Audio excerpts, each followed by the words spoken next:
зборуваме за апостол Павле кој доаѓа во Македонија, за свети Кирил и Методија, за Климент и Наум кои дарувале слова и описменија по половина Европа, за поп Богомил со тајфата кој замина во Европа и од него се повлијаени катарите и патарените од кои произлезе на протестантската црква. Или за Адам од Говрлево, денеска бевме во археолошкиот музеј, кој е метафора, значи од глина создаден, првата машка фигура 5000 години пред нашата ера. Милош Билдија ќе речеше Македонија е земја каде што на секој одреден период се јавуваат Божји проблесоци. И сетне и упреку со Страшко првата представа која игравме заедно се викаше Ние. Тој го кажуваше текстот од апостол Павле, вие го знаете, ноќеска сонував еден сон. Пред мене стоеше еден човек, македонец, кој ме молеше и ми велеше, дојди во Македонија и помогни ми. Значи, ако македонецот не го познавал Бог, не можел да го повика. И ние сега имаме суштина, народ именуван и запишан во живото слово, во Божјото слово, во Божјиот катастер. Последната представа Некрстени денови, на крајот на представата, еден од актерите велеше, не нема во европскиот катастер, но не има во Божјиот катастер. Бог што составил, човек не може да избрише. Два народа се важни во Светото Писмо. Едните се евреите, народ што има договор со Бог, а вторите се македонците, народ кој го повикува Бог. Не заборавајте, евреите имаат договор со Бог, ги имаат светите книги, но тој дојде кај нив и тие не го познаа. Дојде кај своите и своите не го примија. Отоа Господ во 15-10 дела на апостолски вели ќе изберам народ меѓу незнабожците кои ќе го прослави моето име. И тој народ, потоа е апостолот Павле, го сонува македонецот. Бог вели ќе дојдам при вас, откако пропатувам по Македонија, оти ќе минам низ Македонија. Македонија е папок на светот. Така е наречена од умни луѓе, од Духот Божји кој создал се. Тука има родение на новиот човек. Човек по облик на небесниот. Джулиан Бек, представникот на Ливинг театарот, ја кажува познатата реченица: не одам во синагога, одам во театар, каде што ќе се роди новиот човек по обликот на небесниот. Ние зборуваме за македонец, категорија на човек, со отворено срце за љубов, срце што простува и покрај тоа што не негирале, не убивале, ние им простуваме и чекориме со Бог, чекориме во светлината, ги пееме песните и со леп и вино даруваме љубов. Велми така ја исполнуваме првата и основна и последна Божја заповед. Љуби го својот ближен како самиот себе си. Тоа подразбира ние македонците во Вардарско слободно, без пречки, без граници да ги љубиме македонците во Пиринско, во Егејско, во Преспанско, во Албанија и на секаде каде и да се.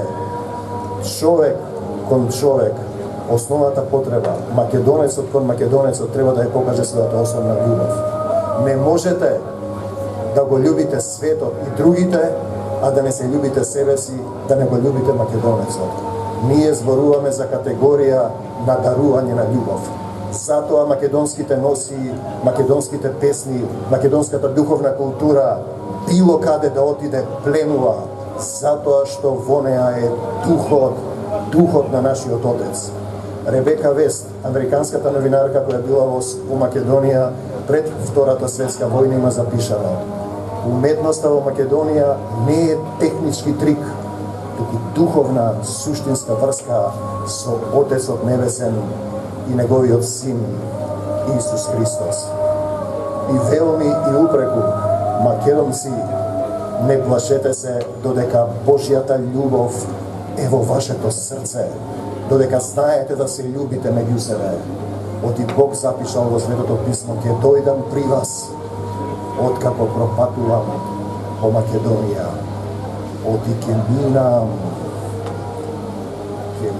по Македонија. Македонио, колку си возлюбена од самиот Отец. Но имаш ли љубов да се љубиш себе си, да се љубиме едни со други и да чекориме по патот на љубовта? Мир вам! Пејте, пиринци, нека екнат гласовите меѓу земјата и небесата. Македонците пеат и го слават Бога. Армагедонски слави, Армагедон ести, станете мртви, да влезат живите, да влезат македонците. Македонец е човек кој го повикува Бог. Останете во љубовта. Амин.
Браво, браќа пиринци.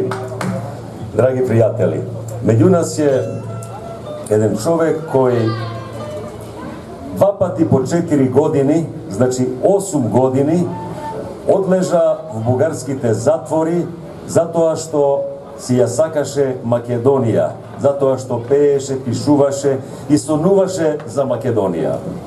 Значи, организаторот и основачот и почесниот председател на ОМО Илинден Пирин, господинот Стојан Ѓорѓиев, го поканувам да се обрати.